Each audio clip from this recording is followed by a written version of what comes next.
Today we are tackling a common issue: how to remove black backgrounds from overlays.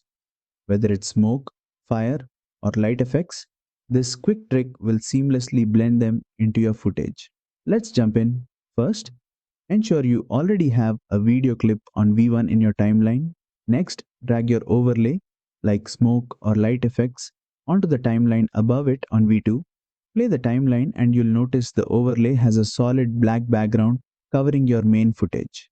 To remove it, select the overlay clip and head to the inspector panel on the right. In the inspector, scroll down to the composite section. Look for the composite mode drop-down menu. By default, it's set to normal.